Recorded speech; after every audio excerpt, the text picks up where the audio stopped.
Magandang hapon, magandang umaga, magandang gabi, saan man panig kayo ng mundo naroroon, sana po ay nasa mabuti kayong kalagayan. At ito naman nga po tayo, alamin natin, ishi-share ko po 'tong, video na 'to ng The Art Light. Ah, Eto po, simulan na natin, kailanman hindi magtataksil ang bayan mong minahal. Okey, let's go. President of the Philippines, Rodrigo Duterte. Rico Duterte been arrested at has been arrested Been arrested at Manila Airport. after the International Criminal Court by the International Criminal Court. After the International Criminal Court and is on its way to The Hague. Former President Rodrigo Roa Duterte took off at 11:03 p.m. this evening and exited Philippine airspace. The plane is en route to The Hague in the Netherlands, allowing the former president to face charges of crimes against humanity in relation to his bloody war on drugs.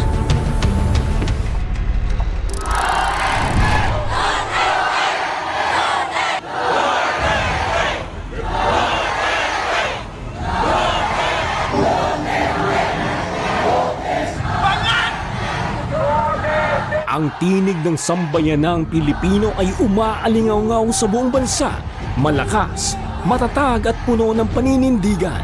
Ngayon, sila ay naninindigan hindi lamang para sa isang tao, kundi para sa mga adhikain ng soberanya, katarungan at karapatang magpasya para sa sariling bayan. Isa naman ang gusto nilang mahitabo, mawala ang Duterte sa Pilipinas. Busugot mo mawala Inday Sara! Busugot mo na priso si Rudy Duterte! Dili nato na tugtan!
Wala silang maipakita na konkreto, solido, na certified authentic copy of the warrant of arrest. Pero yung pa rin ang ginamit nila para kidnapin nila si Tatay Digong. Yan ang sinasabi namin. Inaristo nila that is an illegal arrest kasi walang warrant na authentic. Kung meron man, assuming na yung kanilang pinanghawakang warrant ay talagang in-issue ng ICC. Wala pa rin jurisdiction yung International Criminal Court sa mga Pilipino kasi hindi na tayo membro ng ICC. Talagang inapuran nila ito para patahimikin ang leader nating pinagkakatiwalaan, si Tatay Digong.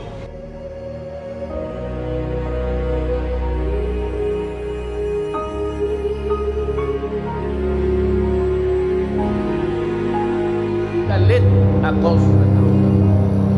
Sinisira ang bayan ko. Mahal ko ang bayan ko. Mahal ko kayo. Huwag kayong mag-alala. But we will never compromise our dignity as people. Your concern is human rights. Mine is human lives. Starting next month, incremental increase na ang sweldo ninyo. We will eliminate the drug lords once and for all. Invited President Obama, the Secretary of State, the United Nations, the Human Rights Commission, and the EU. Come here, investigate me. You leave my country in 24 hours. All. jump into the epic battles of War Thunder. The massive multiplayer vehicle combat action game has Nag-mini ito sa kasalukuyan. Bukod po sa nagkawindang-windang na 2025 national budget, panggigipit sa mga Duterte, panggigipit kay Vice President Sara Duterte. Ito po, ang huli, ito po, kidnap di umano sa dating Pangulo ng Pilipinas. Ito po ang malaking pagkakamali ng Marcos administration sa kasalukuyan. Dito natin.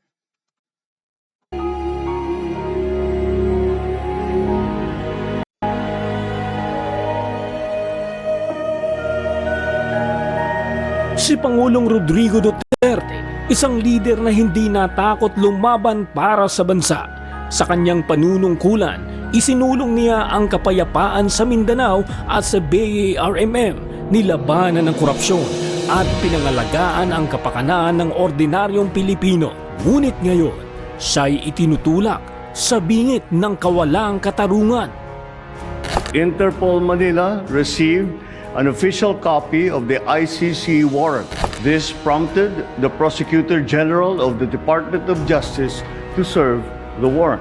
Interpol asked for help and we obliged because we have commitments to the Interpol which we have to fulfill. If we don't do that, they will no longer help us. Kailangan jurisdiction Illegal. Lahat ng ginawa ng ICC ay illegal. At ang ginawa ng gobyerno na hindi lamang kinulungan, ginawa niya yung dapat gawin ng ICC, lalong naging illegal. At pagkanulo sa isang mamamayan ng ating bansa. That we are insisting na wala na pong jurisdiction ang International Criminal Court po dito sa ating bansa. Bakit? Kasi noong March 17, 2018, nagpasa na po tayo ng notice of withdrawal po doon sa United Nations. And according to the Rome Statute, such will take effect 1 year thereafter. So on March 17 of 2019, wala na pong jurisdiction ang ICC po dito. Meron tayong korte sa Pilipinas. Walang ICC na kailangan dito. Yan pong ICC ay ginagamit sa mga bansa na walang tumatakbong korte. Dito meron tayong mabagal na korte, pero meron tayong korte. Kung tayo lilitisin, dito dapat tayo lilitisin. Ang tunay na tanong ay ito ba ay paghahanap ng hustisya o isang tunay na panghihimasok at kataksilan sa ating kapwa Pilipino at sa bayan? Wala na ba tayong batas na umiiral? Wala na bang saligang batas? Sarado na ba ang lahat ng antas ng korte sa Pilipinas? Bakit kinakailangan nating ialay si Pangulong Duterte sa korte ng mga naglalaway na banyaga? Mabuhay si Tatay Digong! Let's bring home Tatay Digong! Ang ginawa kay Pangulong Duterte ay labag sa ating batas. Kinidnap nyo ang aming Pangulo. This is not about Duterte and Marcos.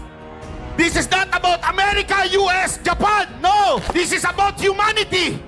They kidnap our president. What will you do?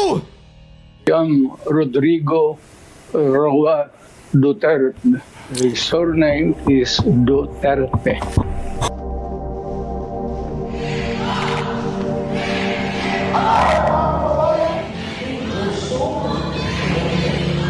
Ganito na tayo ngayon, ka-helpless.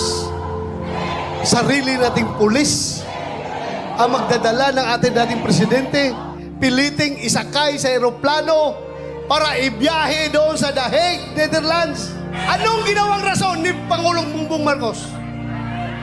Interpol! Ako!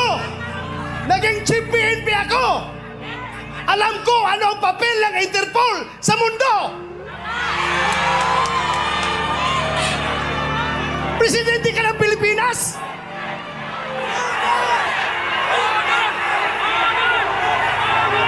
Presidente ka ng Pilipinas! katungkulan na ating gobyerno ayon sa ating konstitusyon to serve and protect the Filipino people.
I am about to land sa Hague. Galing ako Dubai. Stockholm Airport. It's a long haul, it's a long flight. At sinasabi ko naman sa mga pulis at military na trabaho kayo at ako ang managot. So ito na nga. I will protect you. And I will. Ako ang managot sa lahat. This will be a long legal proceedings. But I say to you, I will continue to serve my country and so be it. Ganun na. Escalate. Salamat. Isang panawagan, isang sigaw ng paglaban. Ang bayan ay nagkakaisa. Panahon na upang ipaglaban ang ating soberanya, ang ating kasaysayan at ang ating kinabukasan.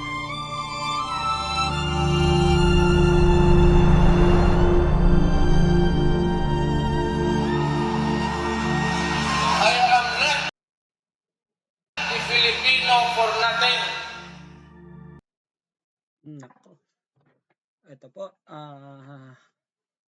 may mananagot dito for sure sa mga pinagagawa ng administrasyong kasalukuyan. Hindi po natutulog ang taong bayan at tuloy-tuloy po yan. Alam po natin yan. Sa bansang demokrasya,